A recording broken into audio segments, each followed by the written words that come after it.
Tolma. Satu here. For some reason, maybe because of a movie I saw long ago, the phrase mountain hunt always makes me picture men with torches hiking into the mountains in the dark. If you ask me, going into the mountains at night is way too dangerous.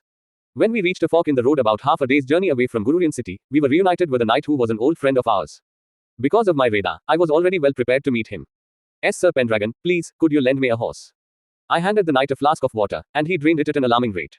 It was the temple night heat from back in Muno city. "Thieves have captured the Oracle priestess. I need to tell the viceroy right away." "What? Is Miss Sarah in danger?" The phrase Oracle priestess made me search my map in a hurry, but Miss Sarah seemed to be safe in Gururian city. He must be talking about a different person. "Go ahead and use this horse, then." I gave him the reins to Nana's usual mount, the fastest steed we had. He seemed a bit surprised as he accepted them. He must not have expected it to be so easy. His tattered overcoat was covered in dirt, leaves, and sticks from rushing through the mountains. "I owe you." Though he looked fatigued, the knight struck his fist to his chest in salute, straddled the horse, and took off at a gallop toward Gururian city. "Hey, master, what shall we do with these thieves?" I turned back to Arisa, who had finished things up while I was talking to the knight. Behind her, a group of around 30 thieves was tied up, disarmed, and even knocked out with Arisa's psychic magic. This band of robbers had been chasing the temple knight. 3 of them were lying dead at the side of the road, but that was the work of the knight, not us. When my radar had alerted me to the chase, our group waited at the intersection, armed to the teeth, and rounded up the thieves as soon as they arrived. Our enemies were surprisingly well equipped. Most had bronze armor and swords, and 4 of them even had fire rods and thunder rods, which were magic tools reserved for military use. I was a bit concerned about where they had gotten all this. The knight will probably come back with reinforcements, so let's just leave the trouble of transportation up to them. I was more than happy to leave the cleanup of the bandits to the proper authorities. With that, I opened my map to investigate. We had to rescue the Oracle priestess from the thieves' hideout, after all. There were 10 of them at the base, 7 women and 3 men. The abductees consisted of 4 men and 3 women. One of the captured women was the same temple knight who had been guarding Miss Sarah. She had probably been tasked with guarding the Oracle priestess along with Sahit. I thought about going by myself, but there were more people to be rescued than I'd initially bargained for. So I elected to take a few people with me. Arisa's psychic magic made her a vital addition, so I would bring her, Lisa, and maybe one other. "I'm going to the thieves' hideout to save the abductees. Arisa, Lisa, and Tama, you'll come with me." The indicated trio nodded, but Nana, Pochi, and Mia seemed disgruntled. "Master, permission to accompany." "Pochi is unwanted, sir." "MRRRR. Going." Nana was expressionless as usual, Pochi was teary-eyed, and Mia's cheeks were puffed out in anger. "I need you 3 to stay here. Protect Lulu and the carriage." "Master, instructions to defend the base have been registered, I report." Nana nodded immediately, but Pochi and Mia weren't so easily swayed. I patted each of them on the head and repeated my explanation. While I did so, Nana swiftly lined up next to the other 2, so I patted her as well. "I'll be terribly scared on my own. Aren't there any strong swordsmen or brave magic users to protect me?" Catching my drift, Lulu cleared her throat and loudly tried to draw the pair's attention. "Pochi will protect you, ma'am." Pochi was drawn in right away. At that, the horses flared their nostrils and whinnied. "I'll protect you, too, Ryan Effie, sirs. And you, New and B. Zad too, of course, sirs." Pochi hurried to reassure each of the horses by name. The horses whinnied again, as if to say, "Yeah, you better." As that conversation played out, I continued trying to persuade the last holdout. "Please, Mia. Fine." When I squatted down to talk to her eye to eye, she reluctantly agreed, giving me a quick hug. Arisa yelped, "Ah," with jealousy, but I pretended not to hear it. Once I sectioned off the fell thieves with 3 layers of barriers using shelter, it was time to head to the thieves' mountain hideout. We ran along a narrow trail to get there. Since Arisa was utterly lacking in physical strength, of course, I carried her on my shoulders. After a while, the entrance to the cave came into view behind the trees. A broken barrier post or something similar stood in front of the entrance, maybe preventing monsters from approaching. There were 2 men standing guard in front of the cave. As we arrived, they were right in the middle of welcoming back more of their number. How'd it go? "Just 2 stupid little girls and a bunch of crappy loot." A thief carrying a couple of large sacks responded grumpily to the watchman's question. My bet was that the sacks contained hostages. The coachman abandoned the brats and ran off to the mountains, so some hours chased IM down like a bunch of hot-blooded morons. "Hope they don't forget the boss told them to bring IM back alive." Yeah, right. What's it matter anyway? Even if they did bring IM back, the boss'd end up torturing IM to death anyway. So their boss is some kind of sadistic freak. Leaving Lisa and the others in the bushes, I crept toward the thieves. No kiddin'. Ever since she got that weird vase, the boss has been even madder than usual. You mean the one from those purple robes with all the weapons and fire rods and stuff? Yeah, I bet that thing's cursed. While the thieves had their guards down, I stepped between them, knocking out 4 of them before they could react.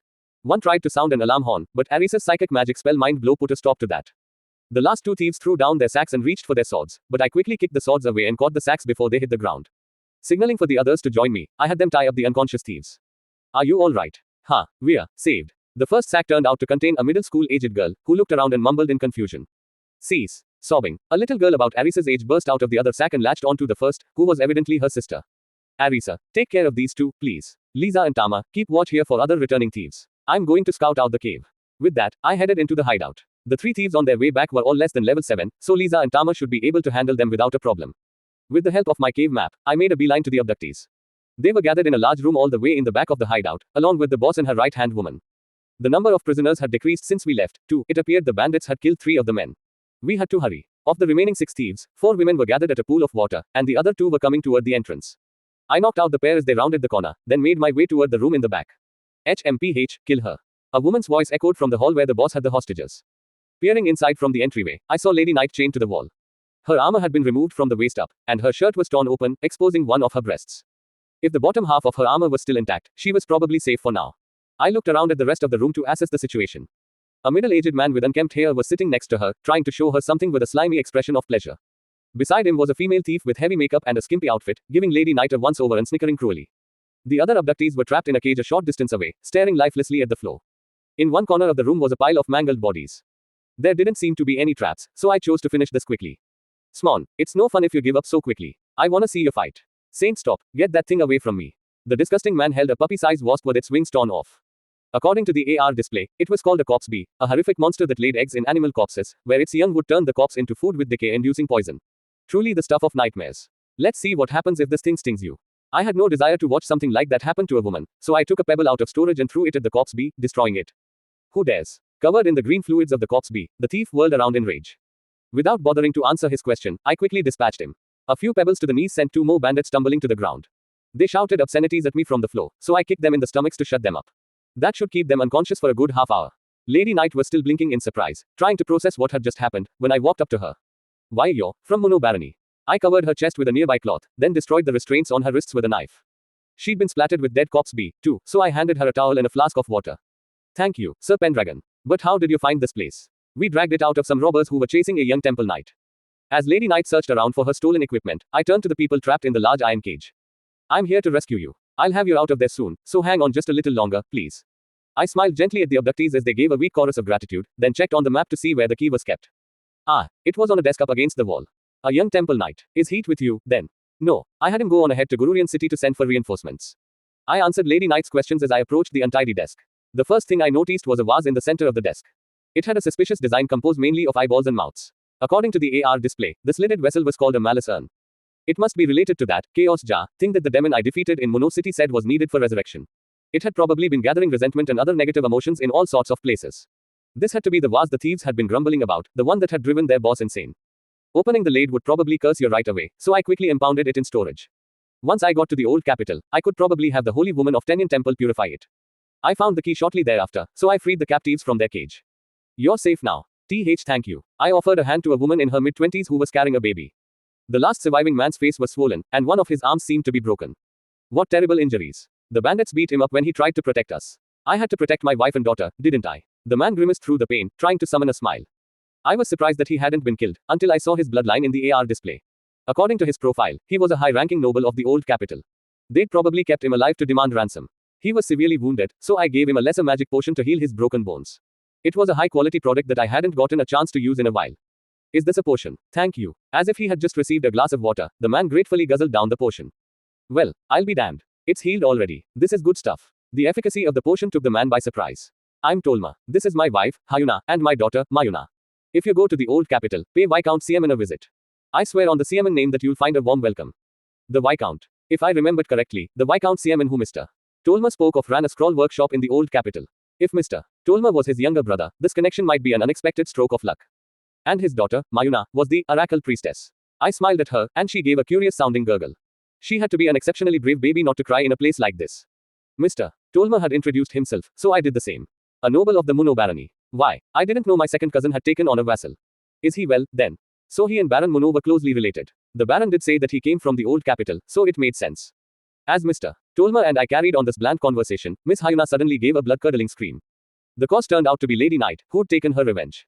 Blood dripped from her sword as the heads of the thieves rolled away. I generally didn't think well of killing someone who couldn't resist, but her retaliation was probably natural, considering how close she'd come to joining the pile of bodies in the hall. There was no law against killing bandits in the Shiga Kingdom, but I still didn't entirely approve. What? She glared at me. Are you going to tell me that was unchivalrous? I won't tell you not to kill thieves, but please at least refrain from slaughtering people in front of others. Fine. I'll be more careful next time. Returning her sword to her scabbard, she went to put her armor back on in a corner of the room. Honestly, that's so gross. I don't want to see that. I sent the rescued captives to meet up with Lisa outside, captured the other female thieves, collected some spoils, and secured a means of transportation before rendezvousing with everyone else. The transport in question included a covered wagon, a beast of burden called a Dilalcosaur, that seemed to be a cross between a hippopotamus and a dinosaur, a velociraptor-esque riding animal called a rhinosaur, and some horses. Master, this rhinosaur is an excellent steed. Its movements are quite agile. And it turns so quickly, meow.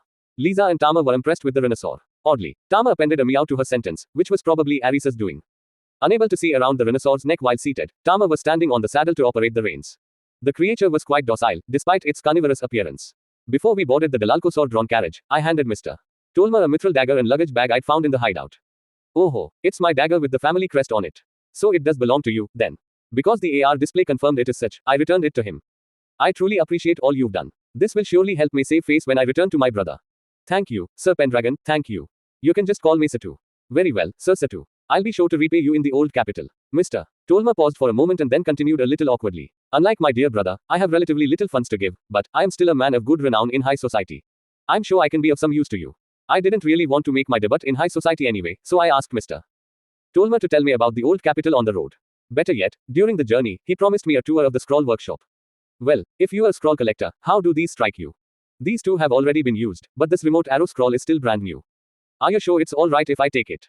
Of course, by all means. It's not nearly as valuable as the dagger you returned, but if it pleases you, I'm happy to give it. I gratefully accepted the scroll that Mr. Tolma produced from his luggage. When I registered remote arrow to the magic menu later and tested it out, it was fairly similar in function to magic arrow, but its homing ability seemed pretty handy. True to its name, the Dilalcosaur was about as fast as a donkey, so we made it back to Lulu and the others before the temple knight Heat returned with reinforcements. Sir Heat brought 30 of the Viceroy's knights and yeomen. 24 of them set off into the mountains to hunt down the remaining criminals. Well, I'll leave the rest to you. Yes, sir, we shall guard the thieves with our lives. The honest-looking older yeoman took on the task with a dependable smile. He led 5 other knights and yeomen in transporting the prisoners. Supposedly, they would rope the thieves quite literally into pulling the carriage over areas where the slow Dilalcosaur couldn't. Back on Earth, they'd probably be sued for abuse of prisoners, but in this world the prisoners didn't have any rights. They meekly accepted their lot and if they refused, they'd be beheaded on the spot, so I guess I couldn't blame them. Anyway, I cleared my mind of thoughts about comeuppance and headed back to my own carriage. Tama and Pochi were riding the rhinosaur, while Lisa, Nana, and Mia were on horseback. Pochi, Tama, and Mia kept peeking inside the carriage, seemingly fascinated by the baby. The temple knights, having celebrated their safe reunion, were on standby on their horses as well. Master, look what Lisa gave us, sir. Noticing me, Pochi grinned proudly from atop the rhinosaur. It seemed Lisa preferred to keep her favorite horse. Master, Arisa and the others are inside the carriage. Lulu gave a report from the coachman's stand, so I nodded and got in as well. Let's head out, Lulu.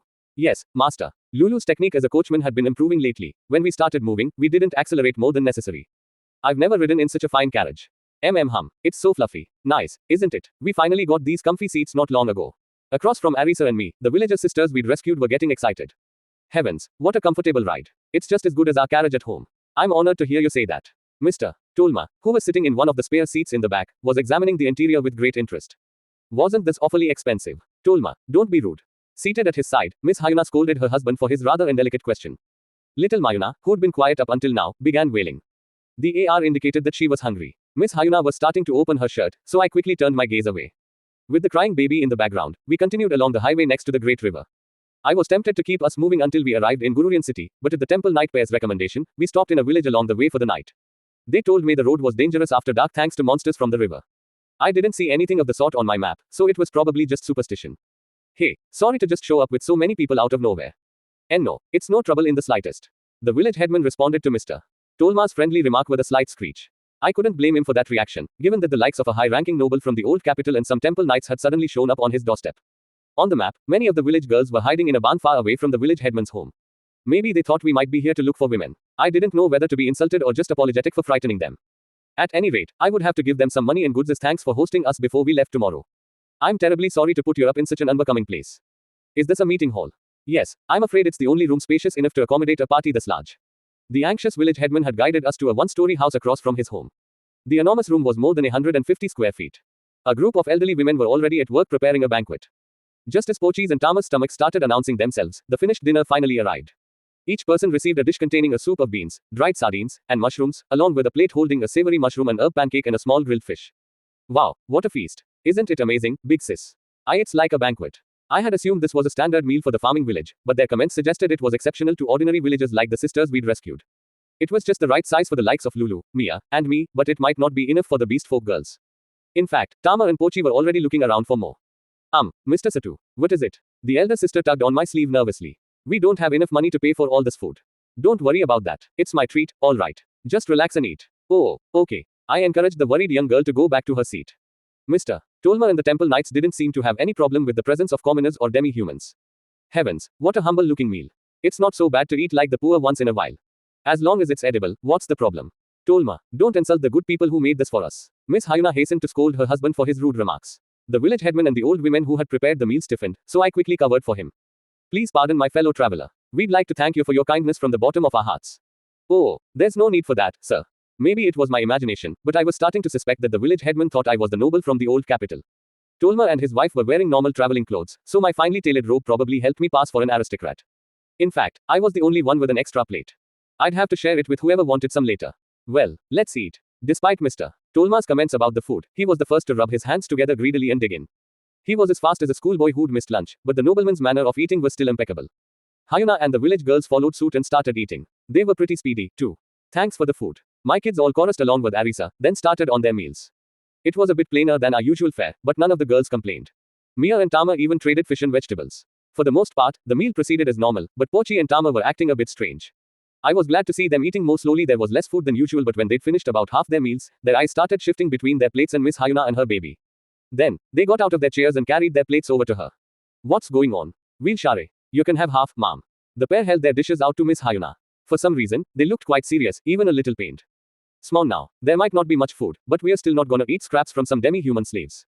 Mr. Tolma's insult wasn't particularly loud, but it was poorly timed so that it echoed through the otherwise silent room. On hearing that, Tama's and Pochi's ears flattened. Tolma, how many times must I tell you to think about who you are speaking to before you run your mouth? Miss Hayuna rose from her chair and raged at her husband for his misstep. The next thing I knew, her hand was shooting out. After getting a firm smack on the head, Mr. Tolma looked up at Miss Hayuna miserably. I wanted to give him a piece of my mind myself, but Miss Hayuna had already scolded him thoroughly. I elected not to try to follow her act. Given the enormous wealth gap between the rich and the poor in this kingdom, it might have seemed like a natural reaction for Tolma, but to my mind that was no excuse for lashing out at the well-intentioned girls. From now on, I'm just going to call him Jackass, at least mentally. Oh, but forget about Jackass. I had to take care of Tama and Pochi. What's the matter? Babies have to eat a lot, or they'll die. Babies cry when they can't have nipples, sir. I didn't quite follow their meaning, but maybe this was why they were acting so strangely. Come to think of it, what if they thought the baby was starving because she cried the whole way here? Master, when we were with our previous owner, there was a leopard woman who had a child. She was unable to produce breast milk, perhaps because we had so little to eat, and the baby was on the verge of starving to death. So we demi-human slaves all shared half our food with the mother and child. I imagine that's what they're referring to now. I see. Well, Tama and Pochi, that was very kind of you. But don't worry, the baby is just fine. So you can eat the rest yourselves, alright. Lisa's explanation made the girls' reasoning clear. Their former master had indeed seemed cruel enough to do such a thing. Miss Hayuna patted the girls' heads. Thank you for worrying about us. Meanwhile, her Jackass husband scratched his head and complained about the lack of beer. The villagers appeared to hear Jackass's demands, but none of them moved to respond. Once Miss Hayuna and I had spoken to them, Tama and Pochi nodded meekly and returned to their seats. Then, after the meal, I am so sorry about my husband. Ouch. I take it back, Hayuna, just please stop yanking on my ear. I think not. I won't forgive you until you apologize to these children. Still smiling away, Miss Hayuna dragged her husband over to apologize. Sir Satu, I'm sorry for rejecting your slave's kindness. Shouldn't you be apologizing to someone else? No, this is considered proper between nobles. Besides, it's like I said, lots of demi-human slaves are unclean, you know. What if you share food with them and get some strange illness? I can't have my wife and daughter sick. So he was worried about the baby's weak immune system. That did make sense, I suppose. Please don't argue any longer. Sir Tolma, I accept your apology. Let us put this matter to rest. Really? Well, I appreciate it. We would be traveling with this Jackass to Gururian city. I was absolutely going to use this connection to see the scroll workshop, but I'd have to be careful to keep him from interacting with my kids in the future. I want to raise them right, after all. Trouble